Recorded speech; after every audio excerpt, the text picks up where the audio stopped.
Dia juga nggak apa-apa.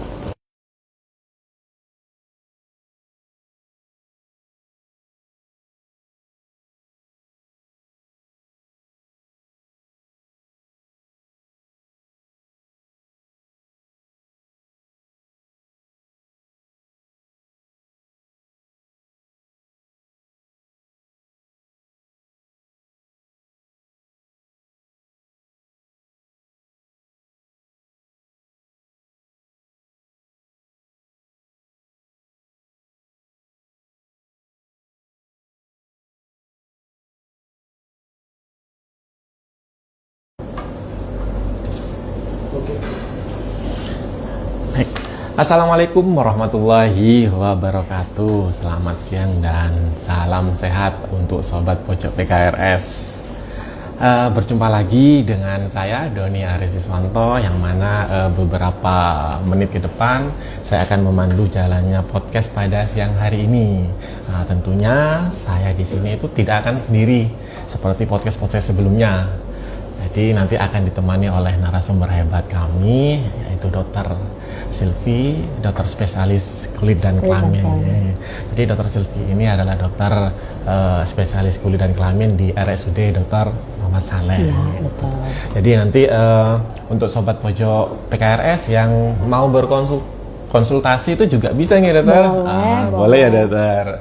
Jadi nanti juga bisa berkonsultasi lewat kolom chat IG RSUD Dr. Muhammad Saleh. Oke. Jadi di sini nanti kedepannya beberapa menit ke depan kita akan membahas tentang infeksi kulit. Infeksi pada kulit. Infeksi pada kulit nih dokter. Jadi nanti untuk sahabat pojok PKRS kita punya panggilan kepada sobat pojok PKRS yang live di IG dokter. Gitu ya. Jadi kita sobat F. Ya, sobat pojok PKRS. Gitu. Okay. Jadi biasanya mereka itu selalu ngikutin kita ketika kita live, gitu juga. Kita juga punya fan-fan kayak gitu dokter. Banyak ya yang hadir. Insya Allah banyak yang hadir dokter. Biasanya 1.000 lebih kayaknya. Oke, jadi nanti nanti akan ada pertanyaan melalui tanya jawab IG. Ya, tanya jawab IG nanti dokter. Jadi kita juga membuka peluang untuk teman-teman sobat pojok PKRS untuk konsultasi gitu dokter, tanpa harus datang ke poli ke rumah sakit. Tapi tentunya kalau butuh penanganan harus hadir, harus datang ke poli gitu ya, dokter. Oke, baik dokter. Di sini mungkin bisa ini dulu ya dokter, mungkin bisa disapa dulu sobat pojok PKRS yang ada di live IG RSUD Dr. Muhammad Saleh, dan juga sedikit jelaskan apa itu infeksi pada kulit. Oke, siap. Assalamualaikum pojok PKRS. Sebenarnya kalau kita ngomong infeksi itu kan penyakit yang umum ya, lumrah. Pasien kadang-kadang datang, dokter saya infeksi, atau kadang-kadang pasien juga akan bilang, dokter saya dikasih obat yang mungkin jenisnya adalah antibiotik. Ya kita tahu nanti kadang-kadang kok kenapa dikasih obat ini, karena merasa infeksi, atau kadang-kadang begitu. Nah itu di pasaran gitu. Apa sih infeksi? Infeksi itu adalah penyakit yang disebabkan oleh karena adanya mikroorganisme ya, yang baik itu bakteri ataupun itu virus, kemudian jamur maupun parasit yang dia bisa berkembang di tubuh manusia gitu ya. Dan kali ini kan kita ngomongin kulit gitu kan gitu. Nah kita tahu bahwa kulit adalah organ yang paling luar ya, lapisan tubuh kita dilindungi oleh kulit sebagai organ pelindung utama gitu ya. Kita tahu bahwa banyak sekali mikroorganisme masuk atau mungkin bahan-bahan kontak begitu mudahnya terpapar dengan seperti itu ya. Jadi kita nanti akan membahas apa saja jenis-jenis infeksi ini secara global ya, karena agak luas gitu, nggak apa-apa mungkin biar tahu dulu masyarakat bahwa nggak hanya infeksi bakteri saja, nggak hanya infeksi jamur saja yang mungkin obatnya juga sudah mungkin kenal, dokter saya minum obat amoxicillin gitu misalnya, padahal nggak ada infeksinya gitu di pasaran gitu ya, di masyarakat, dokter saya udah minum ketoconazole gitu, padahal itu obat jamur, padahal dilihat loh kok nggak ada infeksi jamurnya gitu ya. Beli di mana gitu obatnya, kenapa mereka bisa beli sendiri gitu ya. Jadi mungkin itu nanti lebih detailnya lagi gitu ya. Apalagi terkait tentang kulit ya dokter, dan kulit ini juga untuk kaum wanita ya, sangat ini ya, sangat Ya, untuk estetik ya. fungsinya sekarang memang mengarahnya bukan hanya sebagai penyakit kulit ya, Iya. tapi juga fungsi estetik Estetik ya, betul, gitu. betul, gitu. Kayaknya cowok sekarang juga, saya juga Iya. perawatan saya. Tapi pakai air wudhu gitu, dokter Gitu ya. ya. Boleh. Ele gitu. Iya, Oke, iya. mungkin selanjutnya dokter bisa dijelaskan itu ada berapa jenis infeksi kulit, dokter? Oke, boleh. Jadi kita bicarakan macam-macam infeksi Ya. dulu ya. Jadi infeksi kulit itu kan bisa tadi kan saya sebutkan ada karena bakteri, ada virus, jamur maupun parasit gitu ya. Nah, kita bahas satu-satu gitu. Infeksi bakteri. Nah, ini yang kadang banyak sekali di masyarakat. Di masyarakat. Jadi paling gampangnya itu orang kalau ada nanah, ada luka tuh nanahan, korengan, terus ada bengkak merah gitu, nyeri. Skabies gitu, dokter? Bukan, beda ya. lain lagi Lain itu lagi nanti, tuh ya. belum. Itu bakteri mas. Jadi pokoknya dia datang dengan keluhan, dokter saya ya, nanan, konyoan misalnya begitu. Nah itu bakteri ini ada banyak. Jadi yang kadang-kadang kita dikenal di masyarakat yang paling sering misalnya bisulen. Bisul. Ya bisulen atau anaknya korengan di kaki-kaki ya, luka-luka atau konyok begitu. Kalau katanya orang desa itu bubut, bahasa Maduranya nih, dokter. Bubut itu bisa, itu satu bisul gitu ya. Bisul, ya. Yang kedua ektima itu yang koreng-koreng di kaki itu sering juga mas. Terus kemudian kalau pada bayi, anak-anak kecil itu kayak orang bilangnya dokter saya kena cacar. Padahal bukan cacar, itu impetigo namanya. Jadi ada itu lepu namanya impetigo isi ya. nanah gitu ya. Lepu-lepu isi nanah, ada demam. Nah itu sering pada bayi anak-anak gitu ya, itu impetigo. Terus kemudian juga bisa yang kalau sudah dalam infeksinya dibiarin jadi selulitis, kakinya bengkak, merah, radang gitu. Mungkin dia punya diabetes juga Diabetes, sebagai iya, ini. iya. Datang-datang udah keluhannya lukanya seperti itu. Nah itu yang agak berat itu ya. Terus ada juga erysipelas juga hampir mirip dengan selulitis ya. Juga ada jadi ada banyak sekali jenis-jenis infeksinya untuk bakteri. Untuk Oke, itu bakteri ya yang paling sering aja. Yang kemudian yang kedua infeksi virus. Virus. Nah, infeksi virus ya. Nah, infeksi virus ini tanda gejalanya luas, banyak. Misalnya yang paling banyak kadang-kadang di masyarakat kutil itu mas, Kutil. muncul benjolan, Ya. gitu Kayak kan, cacar caplaan air, gitu, Oh, bukan ya, beda. caplaan gitu. Jadi benjolan yang padat. Padat, Kadang-kadang ada airnya tapi dalam gitu. Nggak ada air. Nggak ada Jadi air ya, padat padat itu ya. karena kutil biasanya orang bilang kena caplak, dokter atau mungkin saya kena ini. Nah itu adalah verruca namanya ya, itu bisa kutil. Kemudian yang kedua bisa juga yang paling sering juga cacar. Nah, itu cacar ya. Oh, air. cacar tadi Nah, ya. cacar air itu ditandai dengan yang lepu-lepu berisi air, ada demam gitu ya. Itu paling sering kadang di masyarakat udah dokter saya kena cacar, berarti dia sudah paham ya kalau dengan cacar gejalanya seperti itu. Kemudian juga yang paling sering juga di masyarakat herpes. Bisa ada herpes simplex maupun herpes zoster gitu. Ya kadang-kadang salah kaprah nih masyarakat menganggap bahwa kalau kena herpes itu tandanya juga herpes simplex ini mengarahnya ke dokter, padahal saya nggak kena jajan di orang nakal ya gitu. Padahal bukan karena ada itu ya. hubungannya. Ini herpes zoster itu lain lagi dengan herpes simplex, kadang begitu. Kemudian juga ada yang lagi heboh juga waktu lagi musim flu Singapura, itu juga flu bisa. Singapura. Itu virus, ditandanya di kulitnya itu ada ruam-ruam di telapak kaki, telapak tangan, dan juga ada sariawan di mulut disertai dengan demam. Itu infeksi karena virus ya, virus juga gitu. Jadi banyak ya untuk untuk infeksi virus gitu. Kemudian ada juga yang infeksi disebabkan oleh karena jamur gitu. ya. Nah, ini jamur ini lagi relate sama kondisi Probolinggo sekarang ini kayaknya. Lagi cuacanya lagi panas ya. Panas terus kemudian sering berkeringat gitu ya. Sehingga pasien-pasien merasa dokter saya kok gatel ya, terutama pada saat berkeringat. Itu tandanya infeksi jamur tuh begitu, gatal pada saat berkeringat gitu ya. Dan biasanya di tempat-tempat yang memang area tertutup, area yang lembab, misalnya di ketiak gitu ya, lipat paha, kemudian tempat-tempat yang memang sering dia tertutup pakaian gitu ya. Nah, infeksi jamur ini ada beberapa macam. Misalnya yang paling sering diketahui masyarakat panu. Iya, panu kan gampang kadang-kadang dokter saya udah bisa mengenali masyarakat bercak putih gitu ya. Atau bercak kadang hitam-hitam, kok kayak panu tapi hitam dok, bisa. Jadi bercak putih atau bercak agak merah kehitaman gitu ya. Terus kemudian yang kedua itu ada tinea gitu ya, kadas itu. Jadi kayak pulau-pulau gitu Mas gambarnya. Kayak gambar pulau-pulau di Indonesia Iya. gitu. Jadi kadang masyarakat datang di lipat paha atau mungkin di ketiak atau di perutnya juga, seperti gambaran bercak merah yang kayak berpulau-pulau gitu ya, itu kadas gitu, jamur kadas ya. Kemudian yang berikutnya ada candidiasis juga. Nah, candidiasis ini jamur yang disertai dengan rasa perih atau Ada panas. perihnya gitu, Jadi panas. ada panas. Kalau tadi yang cuman kalau tinea sama panu kan nggak ada rasa Nggak ada perih rasa panas. perih, Kalau candida panas. itu khasnya dia ada rasa perih atau panasnya begitu. Jadi apa istilahnya macam-macam ya. Macam-macam. Jamur pun juga macam-macam juga. Oke, yang terakhir ada parasit, Parasit. gitu ya, parasit. Nah, parasit ini yang paling sering kita iniin juga dapatkan di masyarakat itu skabies itu loh tadi yang disinggung ya. Apalagi anak pondok. Anak pondok, Probolinggo banyak pondok ya. Jadi 90% pasien saya itu skabies. Iya.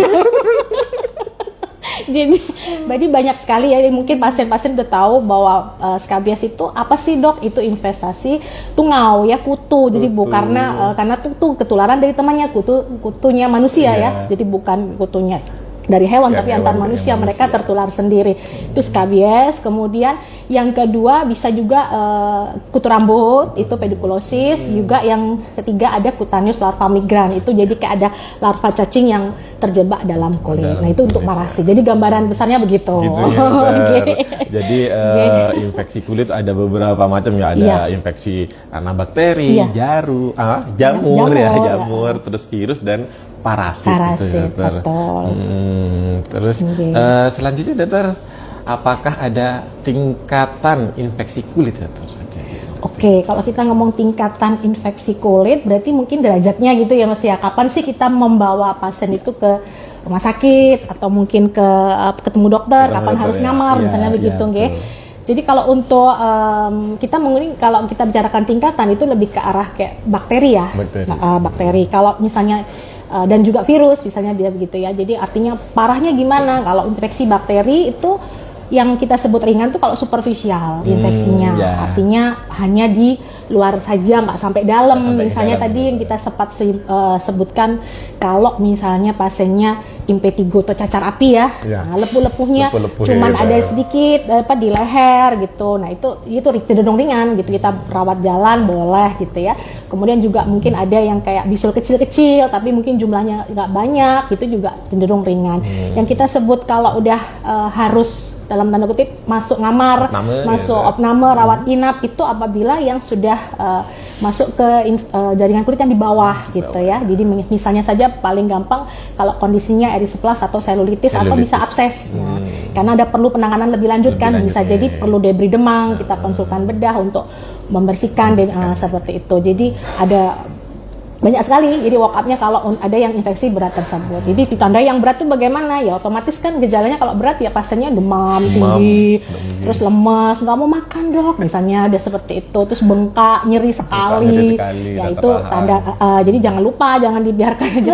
Dan itu harus tahu juga kalau jadi nggak disembronoin juga sih kalau masyarakat mungkin ada infeksi sedikit, terus dibiarin, Ya, ini apa malah namanya dikasih ya, sesuatu. Dokter. Kadang Biasanya kalau orang dikasih- Probolinggo dikasih apa itu, iya, minyak-minyak. betul, orang Probolinggo kan kasih bobok ya minyak, terus bobok daun-daun apa, jadi tambah memperparah kondisinya, Ya. sehingga akan lebih ya itu ya. Jadi kalau ada kasus kulit ya segera periksa ya.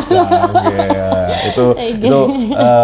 untuk sobat pojok PKRS Kota Probolinggo Iya. ya, apabila Tinggi. terjadi infeksi pada kulit, apalagi adanya infeksi yang sudah semakin parah, jangan sembarangan Jangan obat ya, Dokter. sembarangan, Jadi harus betul. konsultasi ke Iya, ahlinya. iya. Jadi nanti Oke. kalau misal sudah terlanjur parah kan malah nambah Iya, biaya nambah gitu ya, biaya, Dokter. betul. Jadi mendingan jangan sembarangan luka, ada bisul, Iya. kan kebanyakan orang-orang di sini dikasih minyak, dikasih bumbu kayak gitu. Ya. Kan. Dan juga walaupun belum terjadi luka pun, jadi saran juga nanti kalau ternyata memiliki penyakit kulit, misalnya eksema gitu ya, atau gatal-gatal yang sering kronis, kumat-kumatan, garuk-garuk begitu, terus kemudian ada juga skabies itu tadi, Skabies. kan kadang dibiarin sama orang tuanya, kan tidak diobati penyakit kulitnya sehingga akan menyebabkan infeksi. Jadi kan nggak ujuk-ujuk kalau kulit kita normal mas, bisa infeksi gitu kan, kulitnya masih normal, baik, sehat, kok tiba-tiba jadi konyol ya dong, nggak mungkin, pasti ada faktor, resiko gitu. Resikonya ya itu tadi, misalnya kalau ada pasien kadang-kadang terlalu lama menggaruk, luka, jangan dibiasakan gitu ya, dirawat kulitnya supaya tidak ada bakteri yang masuk begitu ya. Karena ini dokter, bicara tentang penyakit kulit yang lagi marak di sini itu dokter, sempat ada pertanyaan dari keluarga pasien di dokter ya, ini untuk penanganannya waktu ada pasien kena apa itu morbili dokter. Kena morbili, ya. Apakah itu kan juga masuk kan merah-merah gitu dokter? Betul, nah kebanyakan itu keluarga pasien tuh nanya, apalagi kalau anaknya perempuan, Pak, ya apa nanti Pak merah-merahnya, karena kan kalau morbili dari merah ke hitam kan seluruh tubuh, betul. Gimana nanti hilang apa enggak? Mungkin karena takut anaknya kok tambah merah-merah terus nanti tidak hilang kayak gitu. Iya, betul. Itu kalau untuk morbili itu karena penyebabnya virus, sebenarnya dia ada bercak merah satu badan, terus kemudian hati-hati, itu nggak ada masalah, jadi perlu disalepin, nggak perlu, nanti dia bisa hilang sendiri karena kan sebenarnya stadiumnya ada res gitu, memang merah, nanti setelah itu dia resolusi, dia kadang bisa akhirnya ngelupas gitu. Pada saat pengelupasan atau bersisik begitu boleh dikasih pelembab ya, jadi pelembab aja. Terus kalau masih dalam stadium pas merah gatal, ada gatalnya, boleh kayak bedak kocok, bedak dingin saja untuk meringankan gatal, itu boleh. Jadi tidak perlu dikasih macam-macam sih sebenarnya. Nanti justru akan menimbulkan malah iritasi atau mungkin juga jalannya masuk infeksi bakteri, malah begitu gitu. Kita sering gitu kadang dapatkan kalau ada pertanyaan, apakah infeksi itu bisa berbarengan? Virus bakteri atau mungkin parasit bakteri? Bisa. Jadi misalnya skabies aja, infeksi parasit ya, atau ada parasit, ada kutu, dia lama nggak diobatin gitu, lama-lama hanya dia garuk-garuk, gatel, hanya ada luka. Yang sering terjadi pasien itu masuk kalau ke poli atau ke berobat sudah kondisi infeksi bakteri juga, jadi kita harus sembuhin infeksi bakterinya dulu, baru untuk tungaunya itu gudiknya. Kadangkala, nah ini catatan ini Mas ya. Catatan juga buat sobat pojok PKRS ya. Betul ya, catatan ya. Kadangkala seringkali pasien itu mereka kan datang tuh ceritanya, dokter saya anak saya nih konyoan gitu, terus diobatin sudah sembuh sih dok, ke dokter 5 hari lagi gitu lagi, atau 2 minggu lagi nanah lagi. Nah berarti kita cuman ngobati infeksi bakterinya saja. Padahal penyebab dia garuk-garuknya itu kan skabiesnya, gudiknya. Kita nggak obati underlying disease-nya, berhenti di situ. Itu seringnya mungkin pada di puskesmas atau mungkin juga di dokter juga berhenti di situ, kita tidak menggali. Nah itu jadi akhirnya pasien berobat balik dengan minum antibiotik. Padahal kalau diselesaikan secara utuh, skabiesnya sembuh, ya otomatis dia tidak akan menggaruk lagi, mencegah terjadinya infeksi berulang. Itu di masyarakat banyak banget. Gitu, jadi sudah kayak ada yang sudah skabies itu atau mungkin gudikan itu ada yang sampai setahun Mas. Ada pasien yang gatal-gatal, dokter saya gatal-gatal setahun, ternyata dia skabies dan dia minum obat sembarangan ya, dengan obat kalau dia nanan ya minum antibiotik, jadi itu yang membuat resistensi tinggi, betul gitu. Karena mengobati sendiri. Ini informasi juga buat sobat pojok PKRS dokter, biar enggak sembarangan mengobati. Betul. Selanjutnya dokter, apa saja gejala yang biasanya muncul? Kalau untuk infeksi kulit itu dokter, gejala-gejala kayak tadi sudah dibahas ya dokter, kayak kemerahan, boleh ya, bisa. Kayak gitu ya. Kalau misalnya bakteri cenderungannya ada nanah, ada cenderung merah, bengkak gitu ya, ada sakit, itu bakteri, ditanda-tandai dengan infeksi yang seperti itu ya. Tapi kalau pada virus banyak, tergantung virusnya apa begitu ya. Kalau nanti infeksi parasit kayak misalnya skabies, itu tadi tandanya bila punya bintil-bintil kecil di sela-sela jari tangan, di perut, di area genitalia, lipatan tubuh, dan sangat gatal malam hari. Itu banyak, ini kasusnya sangat banyak sekali. Biasanya juga ada riwayat temennya, teman-teman pondok atau mungkin keluarganya yang gatal. Nah itu skabies gitu, untuk parasit yang paling sering ya. Gitu. Jadi bentuk infeksinya macam-macam, kita harus periksa terlebih dahulu ya. Ini dokter, dari infeksi kulit itu bagaimana pengobatannya dokter, dari kayak infeksi kulit karena jamur dan udah masuk terapi gitu. Kalau Iya. terapi tata laksananya, jadi kalau ada infeksi bakteri tentunya antibiotik ya. Kalau jadi kalau ada infeksi bakteri, udah ada nanah, ada luka, jangan sembrono, boleh, karena antibiotik juga tidak boleh sembarangan beli. Iya. Jadi tetap kita periksa, ini dokter biar akan meresepkan antibiotik yang sesuai jenisnya, infeksinya, misalnya dari yang ringan atau mungkin kalau yang berat perlu ngamar dengan antibiotik yang injeksi lewat vena gitu boleh, bisa gitu. Jadi harus kita tentukan dulu ya yang mana. Kalau jamur juga gitu, hati-hati, jangan sembarangan membeli obat gitu. Kadang masyarakat sudah sering membeli sendiri, pasaran itu obat jamur ketoconazole ya. Itu pasaran sekali. Jadi dokter saya sudah minum ketoconazole selama 2 bulan. Kaget lah kita ya. 2 bulan siapa yang ngasih Pak? Beli sendiri gitu. Nah itu nggak boleh karena ada batasnya waktu gitu pemberian obat anti jamur karena obat anti jamur kalau golongan yang memang kayak ketoconazole itu hati-hati bisa menyebabkan gangguan liver, hepatotoksik ya, liver jadi bisa merusak liver, nanti datang-datang malah bahaya gitu ya. Nah hati-hati, jadi konsultasikan terlebih lagi juga supaya dapat dosis yang tepat, penanganan yang tepat, kemudian berapa jangka lamanya, atau mungkin kalau dia memang punya penyakit yang nggak boleh minum obat itu, mungkin ada alternatif obat yang lain gitu ya. Jadi jangan kalau sembarangan iya betul, itu yang di masyarakat seperti itu biasanya. Sembarangan ya, padahal dia mengonsumsi gitu. obat yang mungkin tahu dari tetangga atau saudara. Nah, sedangkan ternyata dia itu tidak bisa mengonsumsi obat itu, malah menambah penyakit lagi gitu. Betul. Jadi itu ya yang paling sering dibeli masyarakat bisa antibiotik atau bukan anti jamur gitu ya. Kalau untuk infeksi kalau setahu saya kalau parasit dan lain-lain itu biasanya mereka mengobati simptomatik aja, gejalanya aja, gatel ya minum obat gatel dan makan nggak ada sakit, nggak ada infeksinya bahkan minum antibiotik begitu. Jadi nggak sembuh-sembuh. Jadi nggak perlu ininya gitu ya. Iya. Jadi gitu ya sobat pojok PKRS. Jadi ada gejala di kulit jangan sembarangan minum obat. betul. Dengan konsultasi ke polikulit. Nah. Yang ada di RSUD Dental Rumah Mas Saleh.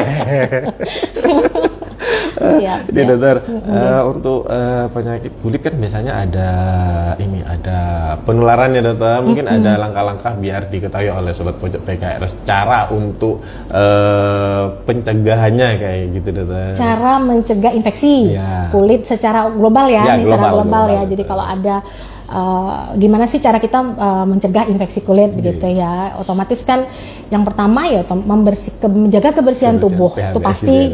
Jadi jangan sampai tubuh kulit kita tuh otomatis kotor, nggak mandi. Males mandi gitu ya. Kadang oh iya dok, anak saya kan karena demam saya nggak boleh mandi. Padahal mitos itu ya. Anak saya cacar dok, jadi nggak boleh mandi. Iya, yang banyak itu cacar itu. Jadi cacar itu kan infeksi virus ya. Terus dia nggak dimandiin, kotor, ada bakteri. Nah, tambah infeksi bakteri. Betul. Jadi jadi menjaga kebersihan itu nomor 1 tentunya dengan mandi, dengan memakai sabun yang sesuai ya.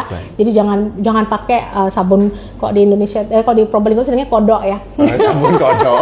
Sabun kodok. Yang hijau itu. Yang keset itu bikin iritasi. Nah, ada kaitannya nanti kalau dia iritasi kulitnya kering, digaruk, jadilah luka. Luka masuklah infeksi bakteri nanti. Nah, itu nggak boleh ya. Jadi pakai sabun yang sesuai. Terus kemudian yang kedua juga jangan lupa untuk ini ya, apa istilahnya menjaga kesehatan tubuh juga pastinya gitu ya, menjaga daya tahan tubuhnya.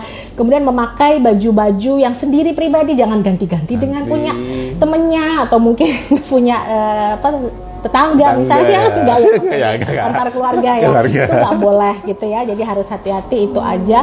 Terus jangan lupa juga menghindari kelembapan yang berlebihan gitu. Jadi kalau berkeringat cepat dikeringkan, dibersihkan untuk mencegah infeksi jamur itu ya. Jadi gitu. Juga kayak keluarga, misal ada keluarga yang kena kena skabies ya. Jadi itu harus untuk alat mandinya ya harus dipisah. Bukan alat mandi, jadi kayak misalnya bajunya handuk selimut itu harus disendirikan gitu, nggak boleh nyampur ya. Kalau nyampur otomatis pasti tertular gitu biasanya. Makanya kalau kita ada skabies pasti kita obati seluruh keluarga. Karena pasti akan udah nular mas gitu. Nggak mungkin nggak nular karena kontak gitu ya. Karena pernah dengar di mana kalau di pondok kan nggak skabies dokter. Nah, katanya kalau udah kena skabies ilmunya nggak masuk. Iya betul, itu mitos itu. Mitos ya dokter. Sampai sekarang gitu ya. Jadi kalau nggak konyoan nggak masuk ilmunya.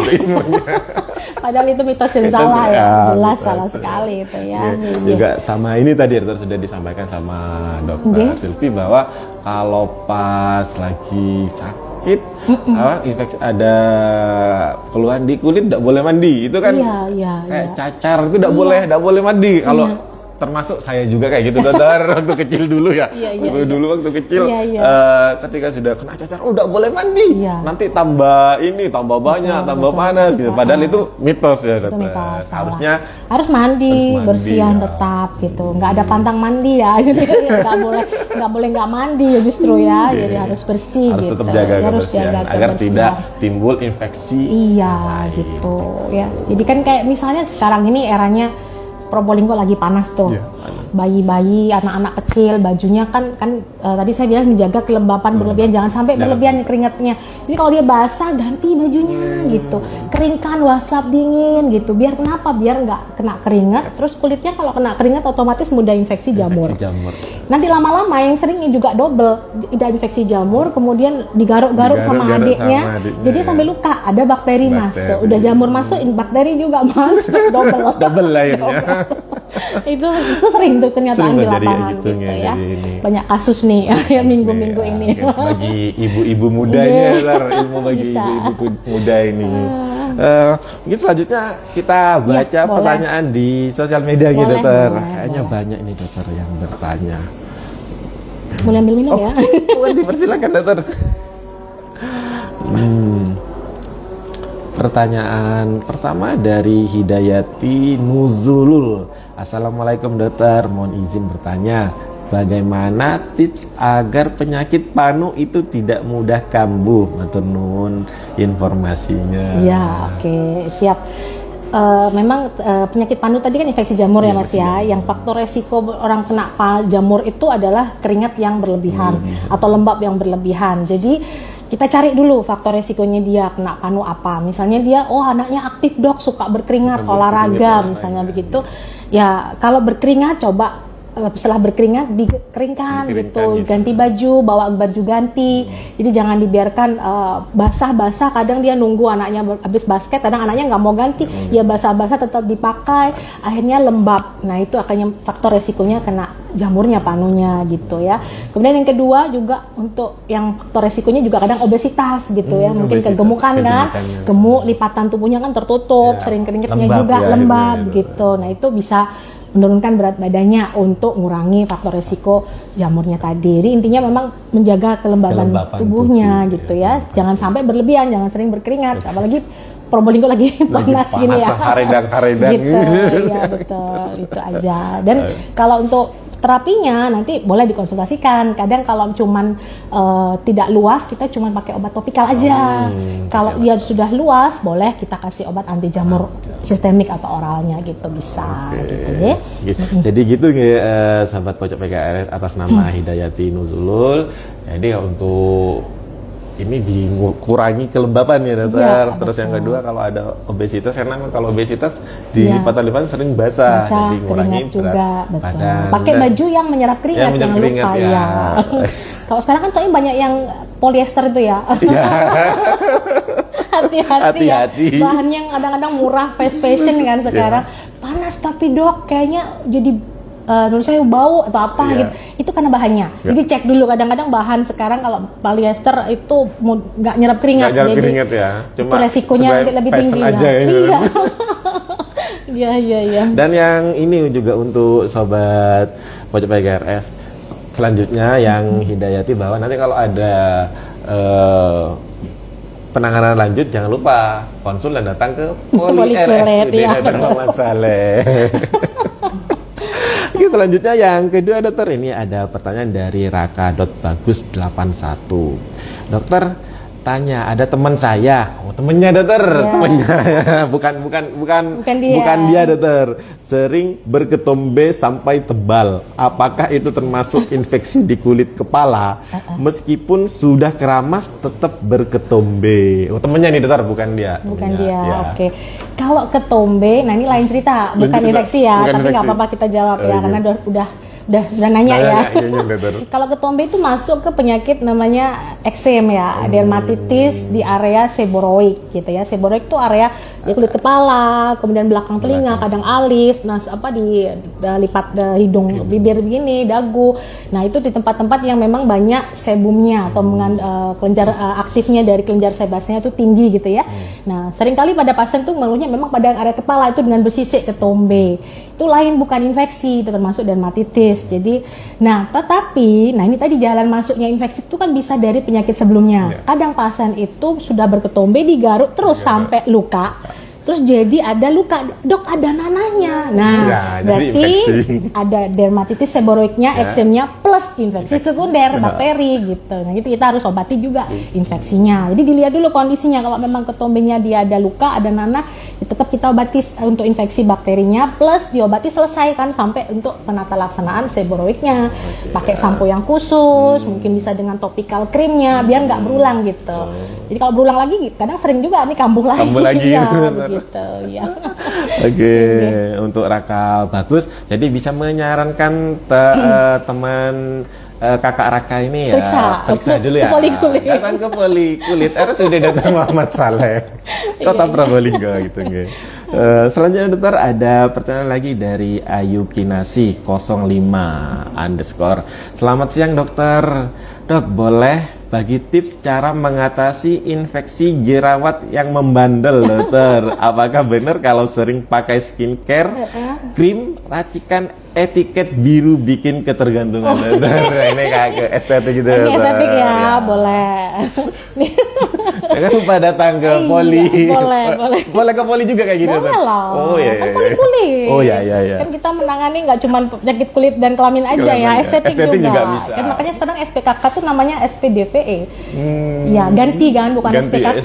Namanya SPDVE. Jadi spesialisnya tuh dermatologi, venerologi, estetika gitu. Jadi udah boleh. Jadi jangan takut malah nanti dokter bisa menangani estetika ya. Gimana ya? Jawabnya dokter kulit kan nggak bisa. Ya itu ya, dokter. Jadi gini, kalau untuk tadi pertanyaannya ya, untuk mungkin sekarang lagi marak ya. Krim-krim kan banyak online gitu ya, terus etiket biru itu kita nggak tahu isinya apa, padahal etiket biru jelas-jelas tidak boleh dibelikan secara pribadi, harus dengan pengawasan dokter gitu, bukan nggak boleh krim etiket biru, boleh gitu, tapi dengan pengawasan dokter jadi bisa tepat. Jadi kadang-kadang ada memang ada jerawat yang dipicu oleh penggunaan krim yang etiket biru, nah itu kandungan steroidnya itu biasanya mas gitu ya. Nah, itu agak lama, itu agak susahnya itu menyembuhkannya karena kan udah terganggu barrier kulitnya. Jadi kita harus pelan-pelan itu diberesin, jadi di stopnya juga harus tapering pelan-pelan, nanti bisa diberikan dengan pelembab atau untuk memperbaiki barriernya dulu, mengatasi jerawatnya begitu. Jadi kalau mengatasi jerawat yang parah itu juga holistik atau keseluruhan ya, nggak bisa kita hanya pakai krim apa dokter gitu. Harus dicari penyebabnya apa dulu, apa faktor resiko dia berjerawat gitu. Jadi kan bisa hormon, bisa makanan, bisa pola hidupnya, atau bisa pakai krim-krim etiket biru gitu kan, banyak faktornya gitu misalnya. Nah kalau nggak kita nggak beresin tuh, walaupun kita kasih obat yang mahal sekalipun ya kan percuma, nanti kan pasti pencetusnya muncul lagi ya kan, balik lagi. Jadi harus dikaji dulu ya dokter. Iya gitu, makanya pencetusnya tuh apa gitu ya. Makanya konsultasi boleh. Jadi kita cari gitu. Kadang ada beberapa pasien yang juga dia jerawat karena dulu dikasih obat, mungkin gak dikasih topikal membaik, kemudian dia kambuh lagi, dan kambuhnya itu masih besar-besar. Ternyata punya selidik dia nggak kerasan di pondok, itu ngangkut ke emosinya, dia stres dia. Begitu dia lepas pondoknya, waktu sama orang tuanya udah dok, nggak saya pondokin, bersih. Jadi kinclong gitu ya. Jadi penyebab resikonya stresnya gitu. Jadi harus digali satu-satu, nggak bisa langsung pokoknya ini pakai obat saya ya, tocer gitu, nggak ada dokter. Ya kadang-kadang kan kalau untuk estetika ya, untuk wanita aku udah cocok, ganti ke yang lain gitu. Dan jangan kemakan korban iklan itu ya, bayangkan di TikTok tinggal ketik keranjang kuning. Itu banyak banget Iya, korbannya, benar, banyak benar, banget di masyarakat seperti itu ya. Jadi harus dikaji dulu Ya, penyebabnya nggak itu sesimpel apa. itu Iya. gitu ya sebenarnya gitu. Nah, untuk terapinya kan kalau memang sudah ketemu masih ada prosesnya, Betul. dikurangin dikit demi sedikit. Ya. Betul, nanti disesuaikan, terapi disesuaikan. Jadi nggak bisa menjawab dokter terapinya apa, nggak, karena pasien A, B, C nggak Berbeda, sama, disesuaikan dengan kondisi kulitnya masing-masing begitu. Nggak pukul rata ya, nggak seperti di live itu Di live, pakai paket A banget tuh semua. Itu agak susah itu gitu. Oke, jadi untuk Kakak Ayu Kinasi ya, bisa konsultasi dulu ke Polikulit RSUD Dr. Muhammad Saleh. Nah, ternyata tadi juga dijelaskan sama dokter itu bahwa untuk tingkat stres juga Iya, mempengaruhi ke bisa. jerawat. Stres tuh kemana-mana mas, Kemana-mana, ya ya. nggak cuma jerawat aja ya. Oh iya ya, iya dokter memang benar sih, tidak hanya ke jerawat. Kadang kalau saya stres tuh makan banyak saya dokter. Itu ya, itu mekanismenya pelarian Iya, ya. pelariannya. Ada yang susah makan, ada yang makan banyak. Ada yang ya. makan Sehingga. Oke, selanjutnya ada pertanyaan dari Niar_pejuang neurofibromatosis, dokter. Izin bertanya, dokter, untuk penderita neurofibromatosis itu kenapa sering mengalami gatal yang berlebihan, dokter? Iya. Jadi neurofibroma itu kan kondisi kulit genetik ya, pemicunya. Jadi dia ada muncul seperti kayak benjolan ya, benjolan-benjolan yang hampir banyak di seluruh badan bisa gitu ya. Nah itu kadang-kadang kan otomatis kan ada benjolan gitu, ada geseran, itu kadang mengganggu pasien. Gatel atau mungkin kadang nyeri kalau dia bergesekan, itu bisa penyebabnya dari situ. Kalau memang kita tidak ada terapi harus diambil ya, terapi bedah misalnya untuk benjolannya semua kan agak susah ya. Ya, kan terlalu banyak benjolan iya, ya. betul. Kalau misalnya ada yang memang mengganggu sekali dan membuat yang tidak nyaman posisinya, membuat gatal atau nyeri ya, itu saja yang mungkin bisa diambil karena nggak ada terapi khusus ya Tidak ada untuk terapi khusus, menghilangkan benjolan neurofibromatosisnya gitu ya. Oh ya, oke. Untuk sobat Niar, pejuang neurofibromatosis ini, jadi tidak ada Terapi khusus untuk ya. untuk kulit-kulitnya itu bisa diterapi, ambil kalau memang mau gitu ya. Oke, gitu ya. Nah, ini kayaknya sobat pojok PKRS setia kita ini nonton setiap kali dari live, dia tuh mesti ada, mungkin dia untuk edukasinya diri sendiri gitu, dokter. Dia selalu ada di live kita. Siapa itu? Kak Niar Oh, ini, dokter. iya, Dia selalu hadir. mengikuti. Ya, selalu mengikuti kita. Oke. Terus selanjutnya dokter, ada pertanyaan lagi dari Kak Hidayati Nuzulul. Assalamualaikum dokter, mohon izin bertanya, apa benar jika kita stres bisa juga menyebabkan gatal yang tidak sembuh-sembuh? Terima kasih banyak infonya Kak tadi dokter. Iya tadi stres lagi ya, balik lagi sumber masalah ya. Kayaknya stres itu sumber dari Iya. berbagai masalah. Penyakit betul. Kalau happy hilang dari penyakit sebenarnya ya. Apalagi banyak uang terus happy ya dokter. Amin. Amin. Sama aja juga amin dokter. Amin. Jadi memang kalau stres, kalau di kulit itu juga sebagai pemicu selain tadi disebutkan jerawat, itu eksem gitu, dermatitis gitu. Pada umumnya semua pada pasien dermatitis itu salah satu resiko pencetus yang terbesar adalah stres psikis gitu. Jadi kadang pasien nggak ngerasa loh kalau stres tuh ya. Jadi kalau kadang-kadang kita tanya, kita nggak boleh nanyanya, Mbak stres yo. Paling nggak mau gitu ya. Enggak dok, saya nggak stres, saya nggak gila. Bukan, lagi banyak pikiran. Lain ya, banyak pikiran dengan stres gitu ya. Ini kalau banyak pikiran, itu bisa menyebabkan eksemnya kambuh gitu. Lebih gatel dia, pasti lebih garuk dia. Jadi kalau malam dok, nggak berhenti garuk gitu. Akhirnya, kalau untuk eksem itu kan ada rasa gatal yang digaruk akan memperparah kondisi eksemnya, tambah luas, jadi tambah gatal gitu ya, siklus gatal garuknya berlanjut terus, gatal garuk, jadi eksemnya tambah parah. Nah akhirnya tambah menjadi banyak gitu ya. Jadi sebagai pemicu, apakah iya betul sebagai pemicu pada penyakit gatal-gatal eksem itu paling seringnya juga autoimun juga. Seperti psoriasis juga, stres juga berpengaruh. Ya. Jadi nggak cuman tadi dermatitis, psoriasis juga. Kalau stres, kambuh banyak lagi. Kadang kalau misalnya enggak gitu ya. Jadi nggak, yang intinya juga harus ditata laksana juga, penata laksanaan manajemen stresnya atau mikirnya ini ya. Nggih. Ya gitu, sobat pojok PKRS ternyata kalau kita stres juga bisa mengakibatkan Iya. sakit kulit ya. Iya, Jadi betul. kayaknya kita tidak boleh stres ini kan. Harus happy ya. Harus happy terus. Kalau ada pil anti galau enak ya Andre Nah, ya. ya bisa jadi mungkin nanti bisa Nggak ada penelitian. Udah ada dokter. Ya nggak ada dong. Kalau kayaknya mungkin terapi uang yang banyak mungkin ya. Iya. Yang mana nanti? Oke dokter, untuk pertanyaan di sosial media sudah Habis. ya dokter. Alhamdulillah sudah habis. Terus di sini juga kita sudah hampir 1 jam bersama. Oh Nggak terasa ya, dokter? nggak terasa ya. Nggak terasa ya, sudah Ini berapa itu. menit harusnya memang? Harusnya kalau untuk dokter bisa berapa jam aja.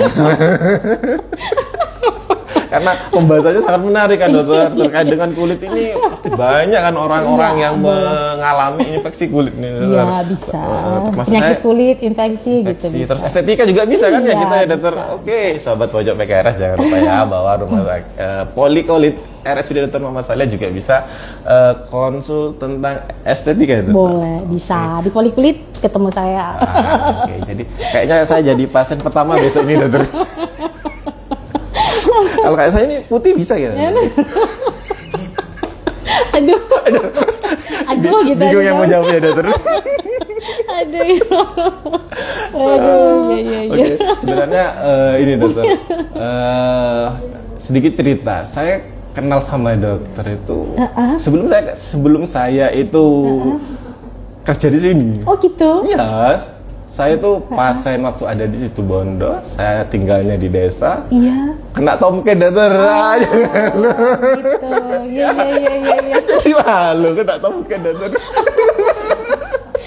Soalnya rumahnya mewah. Iya, mepet sawah dokter.